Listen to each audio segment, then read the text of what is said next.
SB satisfied লাইফে আপনাদের স্বাগতম। আজ আমরা ভ্রমণ করব এমন এক ভূখণ্ডে যাকে বলা হয় পৃথিবীর ছাদ। হ্যাঁ, আমরা কথা বলছি তিব্বতকে নিয়ে। পৃথিবীর ছাদ কেন বলা হয়? সমুদ্র পৃষ্ঠ থেকে গড়ে প্রায় 4500 মিটার উচ্চতায় অবস্থিত তিব্বত মালভূমি পৃথিবীর সর্বোচ্চ ও বৃহত্তম মালভূমি। এখানে দাঁড়ালে মনে হয় আপনি যেন আকাশের আরও কাছাকাছি।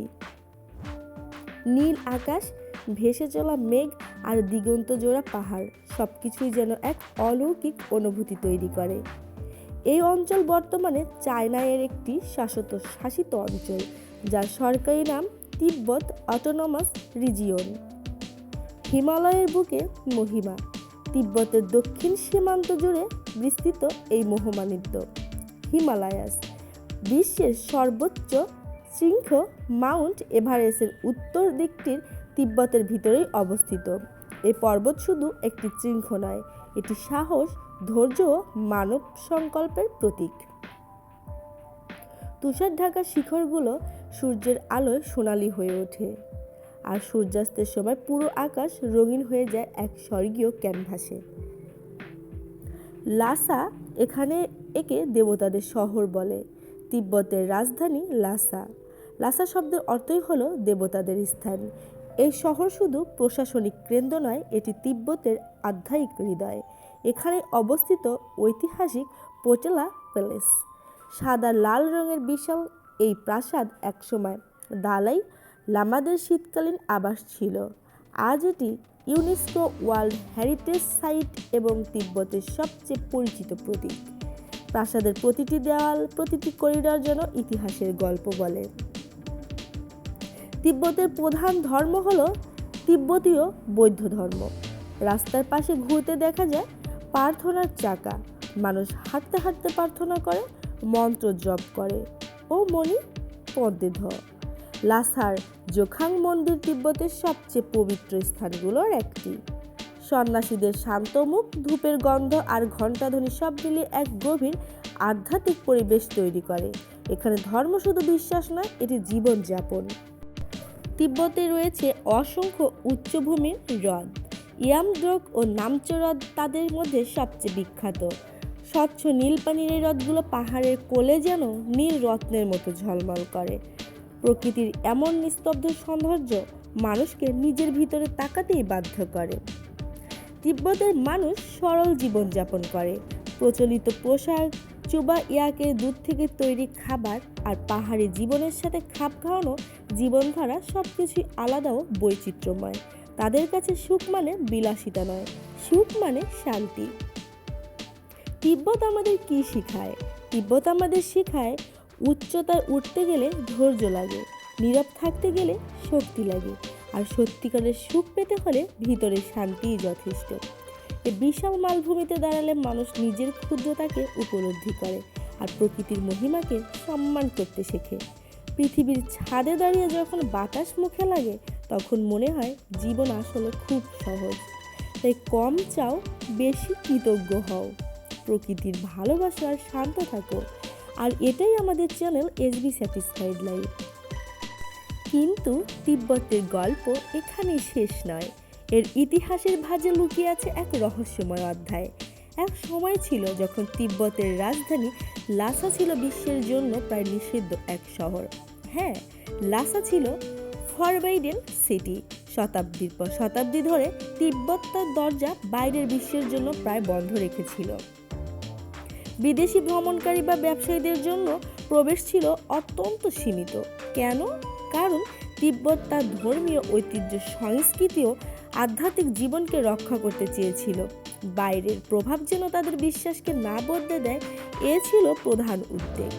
লাসা তখন ছিল এক রহস্যময় নগরী, মানচিত্রের যার নাম ছিল, কিন্তু বাস্তবে সেখানে পৌঁছানো ছিল প্রায় অসম্ভব। কিন্তু ইতিহাসের বাঁক। 1950 সালে ইতিহাস বদলে যায়। চায়না তিব্বতের সামরিক উপস্থিতি স্থাপন করে। 1951 সালে তিব্বত আনুষ্ঠানিকভাবে চীনের অন্তর্ভুক্ত হয়। 1959 সালে লাসায় একটি বিদ্রোহ সংঘটিত হয়। এরপর তিব্বতের আধ্যাত্মিক নেতা দালাই লামা ভারত চলে যান এবং সেখানে নির্বাসিত জীবন শুরু করেন। এই ঘটনার পর তিব্বতের রাজনৈতিক ও সামাজিক কাঠামোতে বড় পরিবর্তন আসে। কেন ছিল নিষিদ্ধ? লাসাকে নিষিদ্ধ বলা হতো দুইভাবে। প্রথমত, ঐতিহাসিকভাবে তিব্বত নিজেই নিজেকে বাইরের প্রভাব থেকে বিচ্ছিন্ন রেখেছিল। দ্বিতীয়ত, 1959 সালের পর দীর্ঘ সময় ধরে বিদেশিদের জন্য প্রবেশে কড়া নিয়ন্ত্রণ ছিল। বিশেষ অনুমতি ছাড়া ভ্রমণ করা সম্ভব ছিল না। তিব্বতের ভৌগোলিক অবস্থানও এটিকে আলাদা করে রেখেছিল। উঁচু পর্বত, দুর্গম পথ, প্রকৃতিও যেন এটিকে রক্ষা করেছিল। সময়ের সাথে সাথে পরিবর্তন আসে। 1980-এর দশক থেকে ধীরে ধীরে তিব্বতে পর্যটন খুলে দেওয়া হয়। আজ বিদেশিরা বিশেষ পারমিট নিয়ে তিব্বত ভ্রমণ করতে আসেন। আধুনিক সড়ক, রেলপথ, বিশেষ করে কিংহাই তিব্বত রেল লাইন লাসাকে যুক্ত করেছে বাইরের বিশ্বের সাথে। তবে এখনও তিব্বতে ভ্রমণের জন্য বিশেষ অনুমতির প্রয়োজন হয়, যা এই অঞ্চলের সংবেদনশীল রাজনৈতিক অবস্থানের কারণে প্রযোজ্য। পুরনো আর নতুনের মিলন। আজকের লাসায় আপনি দেখবেন একদিকে 1000 বছরের পুরনো পোটেলা প্যালেস দাঁড়িয়ে আছে আকাশ ছুঁয়ে, আর অন্যদিকে আধুনিক ভ্রমণ, নতুন রাস্তা, ব্যস্ত বাজার। পুরনো প্রার্থনার জায়গা এখনও ঘোরে, কিন্তু পাশেই মোবাইল ফোন হাতে তরুণ প্রজন্ম। তিব্বত এক পরিবর্তনের গল্প, ঐতিহ্য আর আধুনিকতার সংযোগস্থল। রাজনীতি বদলেছে, শাসন বদলেছে, কিন্তু পাহাড়ের নীরবতা বদলায়নি। প্রার্থনার পতাকা এখনো বাতাসে উড়ে, মাঠে এখনো ঘন্টা বাজে, মানুষ এখনো ধ্যান করে। তিব্বতের আত্মা এখনো বেঁচে আছে, তার সংস্কৃতিকে, তার বিশ্বাসে, তার পাহাড়ে। তিব্বত শুধু একটি ভূখণ্ড নয়, এটি ইতিহাসের বিতর্ক, আধ্যাত্মিকের আলো আর পরিবর্তনের এক জীবন্ত অধ্যায়। নিষিদ্ধ শহর থেকে উন্মুক্ত দিগন্তে তিব্বতের যাত্রা আমাদের মনে করিয়ে দেয়, কোনো সংস্কৃতিকে চিরদিন বন্ধ করে রাখা যায় না, কিন্তু তার আত্মাকে টিকিয়ে রাখতে হলে ভালোবাসা দরকার। এটাই তিব্বতের গল্প, আর এটাই আমাদের এসবি স্যাটিসফাইড লাইফের আরেকটি শিক্ষা। তিব্বতকে বুঝতে হলে শুধু পাহাড় দেখলেই হবে না, তার নীরবতাকে অনুভব করতে হবে। কারণ তিব্বত শুধু একটি ভূগোল নয়, এটি একটি মানসিক অবস্থা। এখানে বাতাস পাতলা, শ্বাস নিতে কষ্ট হয়, কিন্তু ঠিক সেই মুহূর্তে মানুষ নিজের অস্তিত্বকে সবচেয়ে গভীরভাবে টের পায়।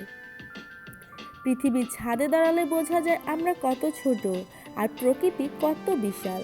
তিব্বতের ভোর অন্যরকম হয়। যখন সূর্যের প্রথম আলো ছুঁয়ে যায় হিমালয়াসের বরফ ঢাকা চূড়া, পুরো আকাশ সোনালি হয়ে ওঠে। দূরে প্রার্থনার পতাকা উড়ছে, হাওয়ায় ভেসে আসছে মন্ত্রের শব্দ।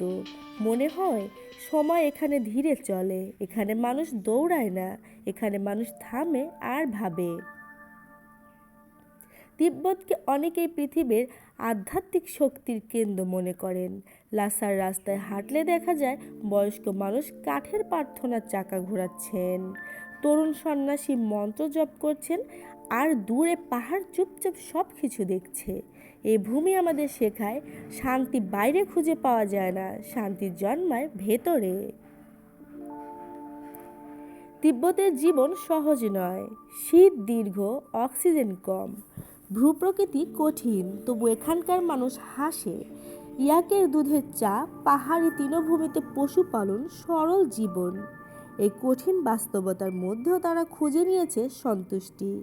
হয়তো এ কারণেই তিব্বত আমাদের এত আকর্ষণ করে, কারণ তারা কম নিয়েও সুখী হতে জানে। আর রাতের তিব্বতটা কেমন? আর যখন রাত নামে পৃথিবীর ছাদে আকাশ হয়ে ওঠে এক বিশাল তারার সমুদ্র। শহরের আলো কম, দূষণ নেই বললেই চলে। মনে হয় আপনি যেন মহাবিশ্বের আরও কাছে চলে এসেছেন। এই নীরব তারা ভরা আকাশের নিচে দাঁড়িয়ে মানুষ বুঝতে পারে জীবনের আসল মূল্য কী। তিব্বত হয়তো সবার পক্ষে যাওয়া সম্ভব নয়, কিন্তু তিব্বতের শিক্ষা সবার জন্য।